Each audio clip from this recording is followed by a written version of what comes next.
football talk. We've made it through the week, and we have football today. In fact, we have some going on right now. It's the first London game of the year, and would like to thank our sponsor, Archer Duck Cleaning. Be sure to check them out on Facebook at Archer Ducks. And if you haven't had it done in the last year, get it checked out. The air quality is a big thing, especially as you're getting into winter. If there's a lot of dust in that system, if you have allergies, it can definitely make it worse. So anyway, let's get rolling. We had a win against the Panthers. We didn't get to see the rookie and Bryce, but Andy Dalton came out. I think he actually probably gave them the better chance to win that game. It was here at Lumen Field, and the fans definitely showed up, causing 8 full starts, which is probably one of their better games ever. But, man, a lot of noise in that building as always. So good to see the 12th man come out, really represent, make it hard for that Panthers defense or Panther offense to really operate. Now, the Seattle's D, that was a little bit – it was good against the run. They didn't try to run a lot. So that is one thing that – I can't take a ton out of it. They did hold them to only 44 yards, but they only ran the ball 9 times. So they didn't exactly try and light it up on the ground. Andy Dalton did have a decent day overall. They were also real efficient. This is something that the Seattle defense has struggled with and really continued to.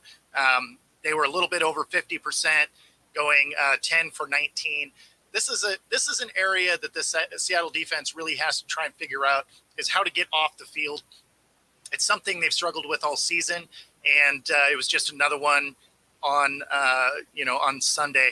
And then on the other side, the Seattle offense has a really hard time converting on third downs. They went 3 of 13. So for them to come out with the win here was huge, considering they weren't able to really get any of those third down conversions. So it's something that is ever evolving, and you hope that we see a little bit of progress here. Again, I just don't like that we can't seem to get off the field on third down, and then conversely on the other side, they have a real hard time staying on the field on third down. But the rushing attack was nice, so it was good to see that take a jump. Walker ended up with 97 yards. Charbonnet comes in with 46, and that was one of the areas they really dominated this game, was the running attack. There was over 140 yards rushing versus the 44 yards that the Panthers had. So it was nice to see that start to get going. They are still without both their tackles. So you saw a lot of, a lot of 13 personnel with 3 tight ends, to help create running lanes, help create protection, so they could get on a block and then leak out. Lots of targets, in kind of close range for Geno in that way. But, again, they're having to be creative with that offensive line, especially because they have so many injuries. And hopefully, we got the bye week coming up next week. Hopefully we can get some of these guys healthy. Last week against Panthers, there were 14 guys on the injury list, and then a couple of guys that were on IR.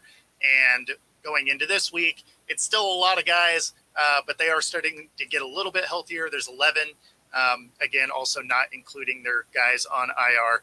But,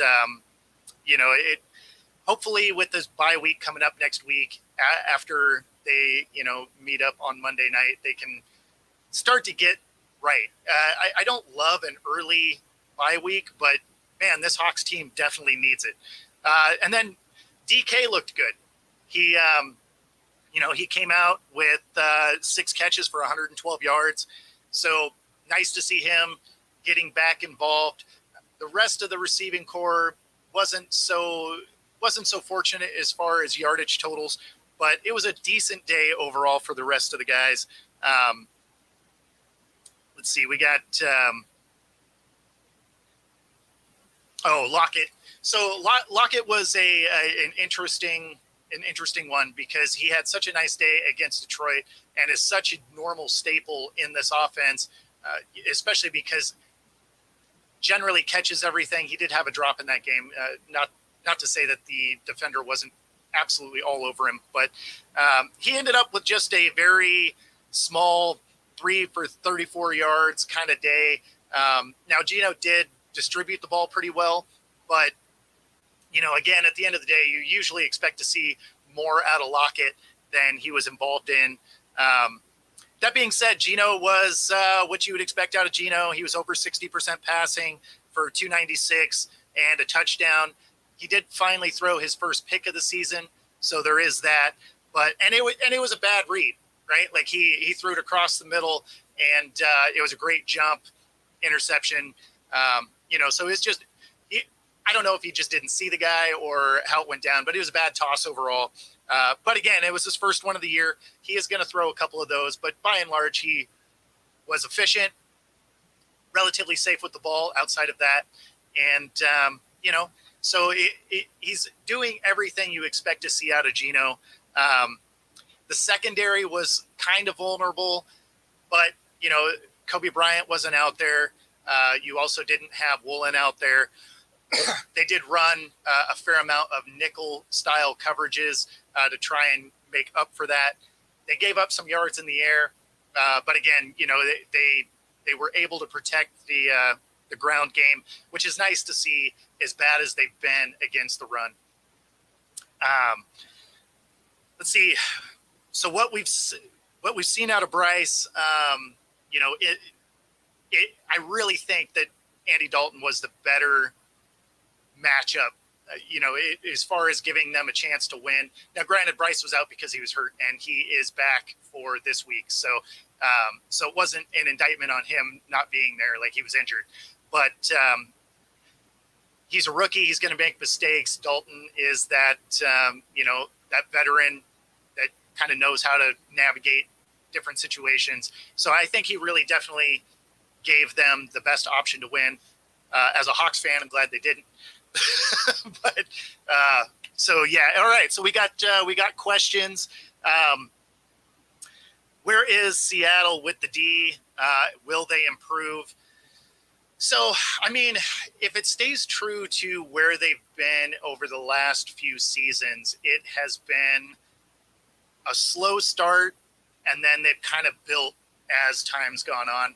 And I think you're going to see that again this year. There's a lot of younger guys.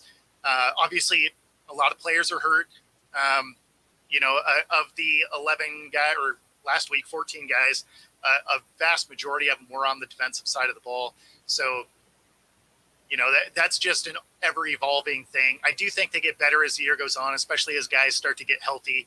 They got the Monday night this week, and then they have a week off, which, again, probably a good timing for this Hawks team because they got beat up so early.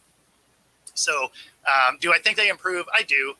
But, like I said before the season, they're not going to be an elite defense, right? That back end should be really nice. The front seven, although improved from last year, they're not going to be, they're not going to be great. They're going to be kind of middle of the road, which is a huge step forward. But, nobody's going to be afraid to go across the middle on this team. Adams is coming back. Does he make an impact? Man, that's the question, right? We have no idea. He hasn't really played in 2 years at this point. I can't imagine that he's going to be just thrown out there full blast all game. I have to imagine, he's supposed to be on the field, so that's good.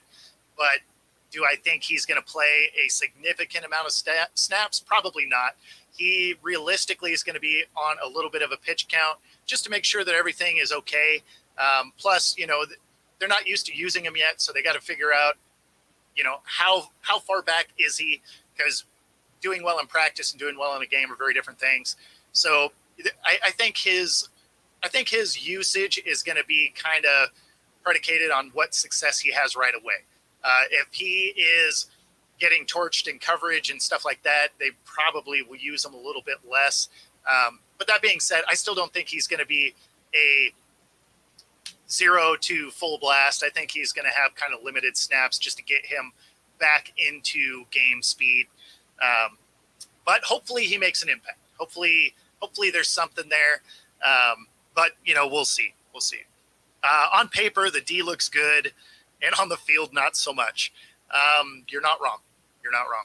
Now, some of it you can attribute to injuries, but some of it you really can't. I mean, some of it is schematically, it's been weird. They've played some really soft zones, so although guys are getting catches on them, they're not really because of bad coverage. They're just schematically put in weird spots. They've been put in zones where the openings in the zones have been really big. And if you go against a decent, not even great, just a decent quarterback, they're going to be able to make completions with the way that the alignments have been. So hopefully that also, those windows kind of tighten up. They go into this, after Monday night, go into this bye week and really kind of get guys healthy and kind of rework some of how this defense is coming together. Because again, although the secondary has a lot of talent, the front seven is still kind of suspect. So they really need to adjust what it is they're doing a little bit to, overcome some shortcomings on the defensive side of the ball. Do I think JSN sees the ball more? Things like jet sweeps. Eventually, yes. Right away, probably not. Because remember, you got Lucas and Cross are both out, right? Lucas is on IR. Cross has turf toe. So you don't have either starting tackle. It's hard to get a jet sweep really going if you don't have a tackle really hold that edge. And without having, a quality guy to fill in there, which is why they keep using tight ends to help out on the offensive line. I can't imagine they're going to do a lot of jet sweep type stuff solely because they take a fair amount of time for the play to develop, right? Like it's kind of a slow moving start to a running play because you have moving pieces. And, if you don't have tackles that can effectively hold that edge, those plays get blown up in the backfield. So when you got Cross and Lucas back, do I think they use JSN in a jet sweep type of thing? Sure. Why not? That'd be fun. Until then, probably not, because he probably just gets hit behind the line of scrimmage. Let's see. What do they do with Jamal Adams after this season?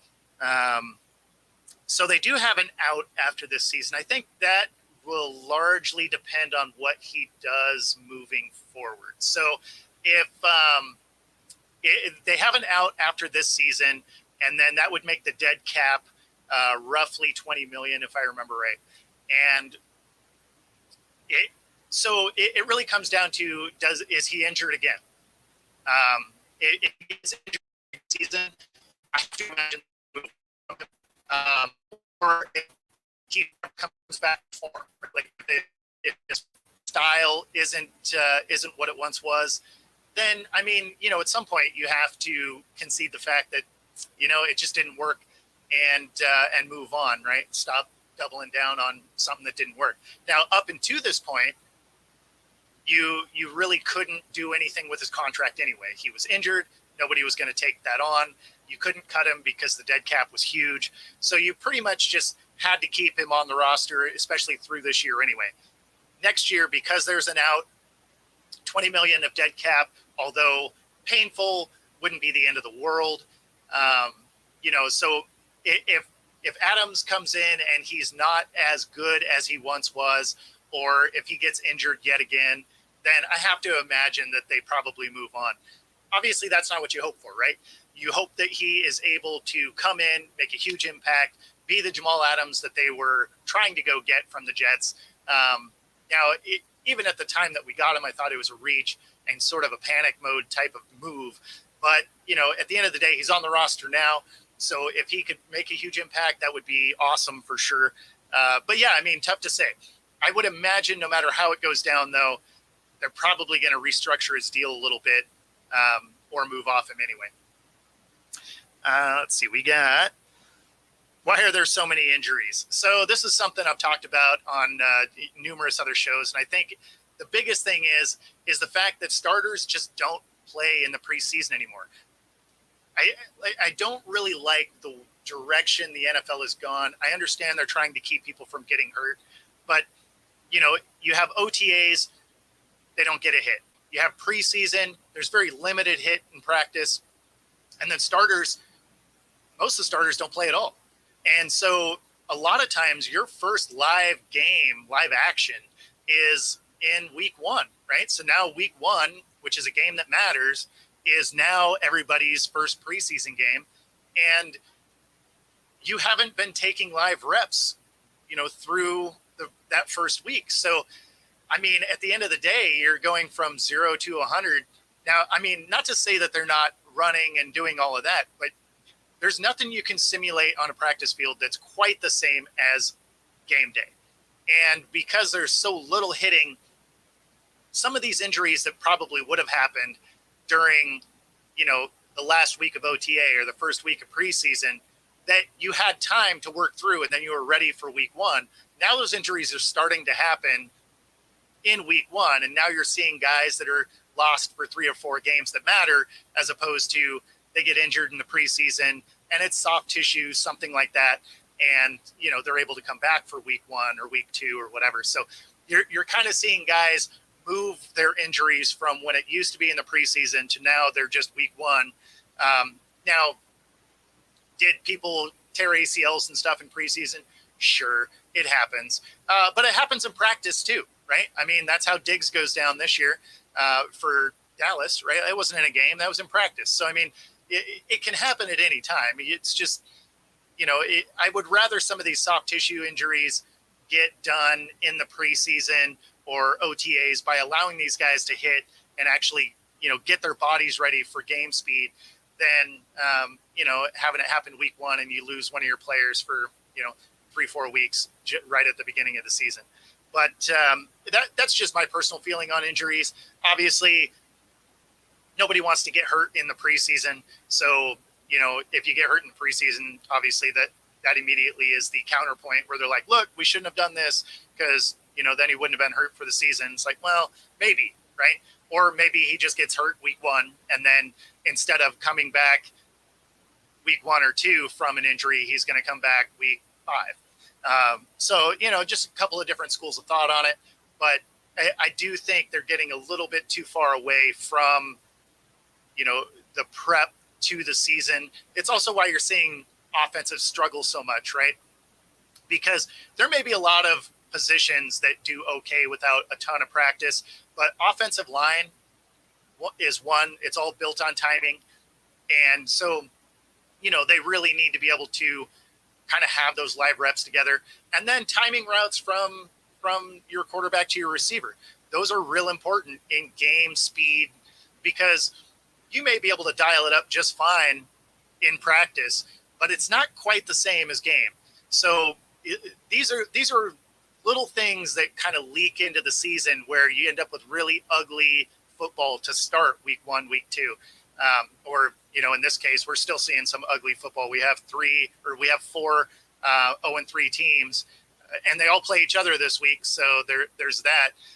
But you have teams that have just looked really bad. Even the Jags, outside of, what they were doing in London this morning, they haven't looked great on offense. Joe Burrow, granted, calf injury, hasn't looked great on offense.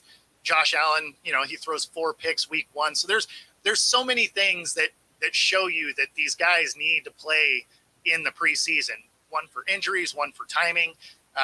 So hopefully, I hope that, the NFL kind of works its way back a little bit towards getting players to, participate in, preseason. But, time will tell. Do I think that the Hawks try to bring in another edge rusher before the trade deadline? Historically, no. Could they use one? Sure. Especially because they keep getting injuries on this team. Having some extra guys around wouldn't be terrible. But, tough to say. I would imagine no, though. They really don't generally do a whole lot in free agency or, before the trade. So I'm going to go with they probably don't try and bring in another edge rusher, but they could definitely use one. So I get the thought process behind it for sure. Let's see. What do you think of Adam saying he thought about retiring after the leg injury. I mean, that just makes sense to me. When you've had injury after injury, you have the shoulder and then the leg, and you essentially miss a couple of years of football. Those thoughts will definitely creep in your head because, I mean, one thing that you never hear about from guys that is an absolute thing is recovery sucks. Like, it is zero fun. Rehabbing stuff, I've pulled muscles and torn tendons, and I mean, they're not fun. They take a lot of time to recover, and it's a lot of time by yourself. So it's just kind of it's a work in progress. So, on days that you're kind of down about recovery or progress, those thoughts of, hey, maybe this is where I hang him up, definitely pop in your head. So, hopefully it's good that he didn't. Hopefully we see something, a flash of what he used to be out on the field. But, that's another one. We don't really know what his rehab looks like. He got back into practice off the PUP list, wasn't available to play, went on and injured his knee a little bit, so it took him a little bit more time to get back. So this is supposed to be the first time we get to see him. So hopefully he does get out there and show us that he is the guy that they went and got. But, again, we won't know. That's one of those wait and see situations. All right. What are my thoughts on the Patriots this season? So, I mean, when it comes to the Patriots, it's what you think the Patriots would be, right? The offensive line, defensive line are good. The defense is pretty solid. And, I mean, Mac Jones is Mac Jones. I'm not a huge Mac Jones fan. Do I think he can manage a game? Sure. Do I think them going in and getting Zeke moves the needle at all? No. I think it'll make this game a little more interesting going up against Dallas. If there was ever a game where he's going to at least try and become that guy he once was, even for an afternoon, it would be it'd be in this game. So I think it's an okay team. I think before the Jets fell apart, they probably were the worst team in their division. So, now they're the third team. They're not a playoff team. They're going to be a 7-win team is probably what they are. So, I mean, they're nothing great. They're going to give some teams problems because they have a good defense. And, Zeke will have moments where he looks okay, but I mean, he really doesn't move the needle at all. So that's kind of where I'm at with the Patriots. It'll be interesting to see what they do coaching wise moving forward if they do fall short of that 7-win kind of window. If they end up as a 4-win window, 4-win team, then all of a sudden you have to wonder if Kraft is going to think about moving on from Belichick if that, potentially has run its course. But anyway, so I hope that answers your question there, Roger. Let's see. We got, I've seen the Seahawks as high as 5th in power rankings. Where do I think they should be? 5th seems exceptionally high. I did see one from Fox that said they were 5th in the NFC. So maybe that's what you saw. But 5th would be really high for this Hawks team. That being said, they probably are borderline top 10. So they are probably right in that, 10th, 11th, 12th area. Like, that's probably about where they are overall. They have a nice offense. They have a defense that's kind of coming along, but they have holes on their team, right? They have a front 7 on the defensive side that, doesn't always get a lot of pressure. And then because the offensive line is so beat up, it limits some of the other things they can do. So 5th was including AFC and NFC. That seems exceptionally high. But if it was just for the NFC, that's probably about right. Let's see. Do I still think they'll have the record that I predicted before the season? Yeah, so before the season, I predicted them to be a 10-7 wild card type of team. And I still think they're going to be about there. So they're going to win. They're going to steal a game or two against some better opponents. And then they're probably going to drop a a game like they did to the Rams. Now, I assumed we were going to split with the Rams anyway. I just kind of thought we were going to lose the later game. But, losing the first game against them because you lose both your, offensive tackles and some other guys, Tariq Woolen leaves during the game. And I mean, there was a lot of injuries during that game. So it made sense that in the second half, they just had nothing left for them. But, if this bye week allows some of those guys to come back, when they face some of those teams again, they'll have a better chance. The games that I'm pretty sure they still lose are, you're probably going to lose against the Eagles. You're probably going to lose against the Cowboys. Maybe, it depends on how healthy the Cowboys are. So stuff like that.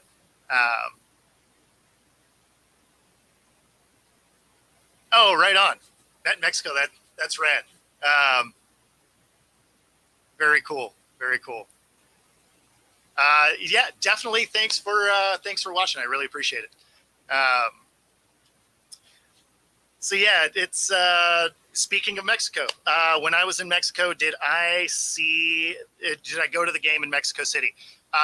No, but only because I'm stupid.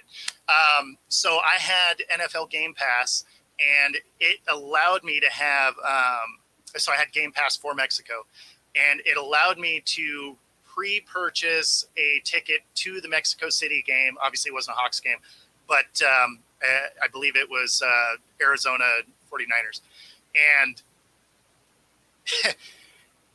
I misread the date. So it was actually the day before that I thought it was. And when I called in, it was already sold out. And when I called in, general admission had already started, and it had sold the entire stadium out by the time I called that morning. So no, I didn't get to go see it, but only because I literally wrote the date down wrong and totally messed that up. So there is that. But I was trying to go to that game because I think it would have been a lot of fun. All right. Can Geno sustain the level of play? And if he starts to struggle, do they start Lock? Okay, well, those are two different things. So do I think that they can he sustain what he's doing? Sure, because he's doing exactly what he was doing last year. And it was something that I said coming into this season I was encouraged by, because he wasn't doing anything extraordinary that could potentially be just like a one-off thing. He was being smart with the ball. He's distributing it well, using checkdowns, willing to throw it away, actually using tight ends. So, and then was athletic enough to make gains, where you had to. So, yes, I think he can sustain it. If he struggles, does Lock come in? The level of struggle that he would have to achieve to get Lock to come in and start instead is it would be crazy. Like, they'd have to be getting blown out constantly, and he'd have to start throwing a ton of picks. I mean, it would really have to just come off the rails for that to happen. Now, if he gets injured, Lock comes in. Yeah, I could absolutely see that. But I mean, the level of struggle would have to be absolutely insane. When you were I already read that one. Do you think your Mariners can sneak into the playoffs? Well, no, because the Rangers took care of that yesterday. So that one was given to me the day before. So most of these questions have been sent to me throughout the week. So some of them, the parameters may have changed, like this particular one. The M's are officially done because the Rangers had the tiebreaker anyway. And then with Seattle losing, they can't catch the Jays and they can't catch Houston. So even if they win today, they'll miss it by a game, which, that is a very Mariners thing to do. So, I mean, if you're a Mariners fan like me, who have been since the 80s, there's been a lot more bad than good. And so for them to come up just short of the playoffs makes sense. It's why I started the hashtag from years ago for the Mariners, from hope to nope. And, it's just another one of those seasons. There were moments that were nice and some head scratchers. And of course, plenty of moments throughout the season that you can point to see why we ended up, one short. But so yeah, nope, don't think don't think they can do anything about it. But hopefully they have some stuff they can build on next year. It was one of the things that I was a little sad about, this last year to this year, is they didn't really do anything in the offseason to get better, whereas the other teams in the division did. So, but what do you do? Fortunately, it's football season, and we're used to the M's being done by October. So, kudos to Major League Baseball giving the Mariners one of their last regular season games in October, so they can at least say they played in October. And other than that, we just look at next year and enjoy some Seahawk football. All right, so we are taking on the Giants. Monday Night Football. Saquon Barkley is still out. And, Danny Dimes looks like Danny Nichols. He's not throwing the ball particularly well, and that will be good for our defense. Our pass rush hasn't been amazing, but their offensive line isn't very good. And so if we can get some good penetration there, that'll create some mistakes, and hopefully our defense can capitalize and get some turnovers. So I look forward to some of that, some of that defense really starting to gel. Again, we do have fewer guys that are injured, although, a lot of them are on the defensive side.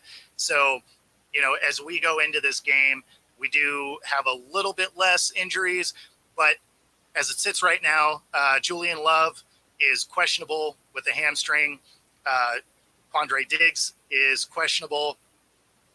Kobe Bryant, I believe, is now out. He's questionable. I'm sorry. He's questionable. Trey Brown is out, still under concussion protocol. Cornerback Artie Burns is out with a hamstring. Defensive end Draymond Jones is questionable with a hip, and linebacker Derek Hall is questionable with the knee. So of the 11 that are injured, you got 8 or 9 of them are all on the defensive side of the ball. So it doesn't inspire a lot of confidence. It's a good thing that this Giants team has been struggling on offense, because this defense is just banged up and they need some time to get right. So with that Giant offensive line not being very good, hopefully the shortcomings of this defense won't be exposed too bad and they can come out with the win. Let's see. So one of the other things that's encouraging on this side is it's not all on Daniel Jones. They're actually leading the league in drops. And the best thing about drops is, tip drill, right? So that can lend itself well to a fast defense, which Seattle definitely has.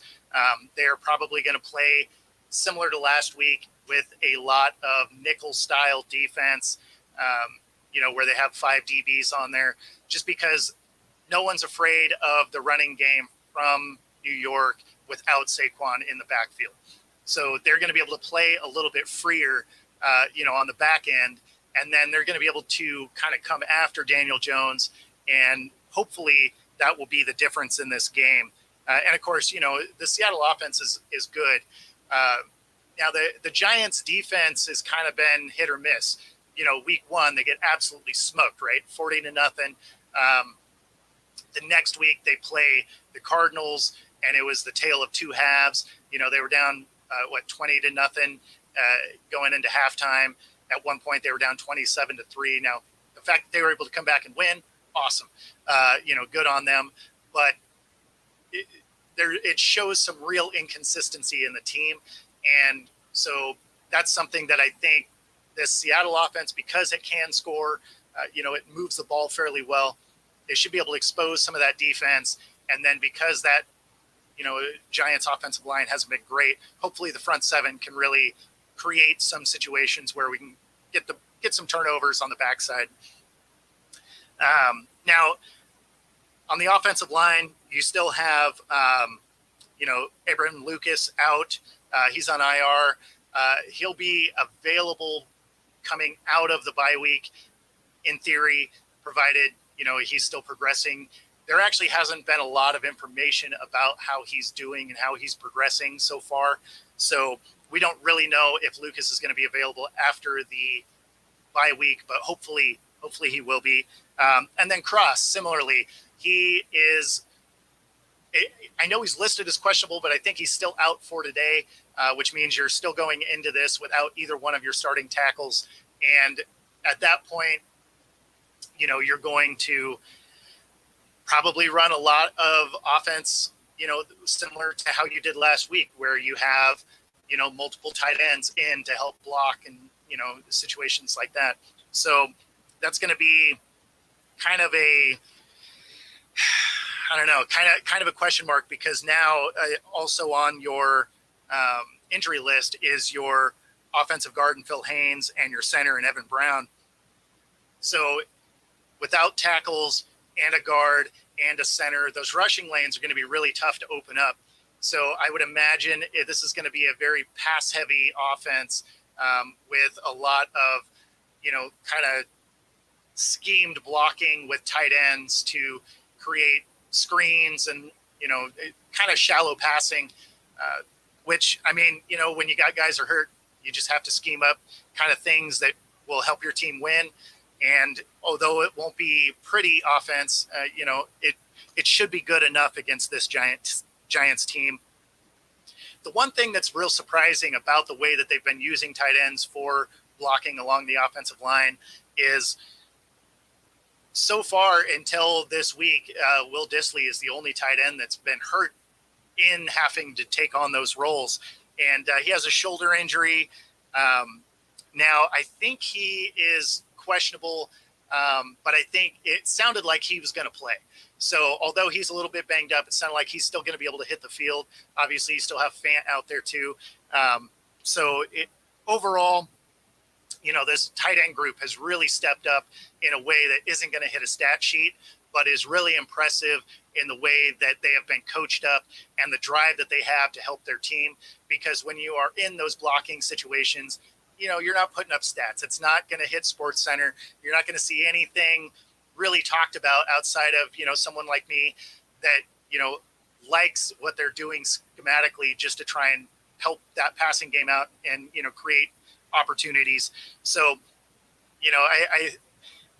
unfortunately, because it's not going to show up on a stat sheet, nobody's really, they're not going to get the recognition for it, but they should, because what they're doing is creating an offensive line where they don't have the personnel, and that is actually pretty impressive.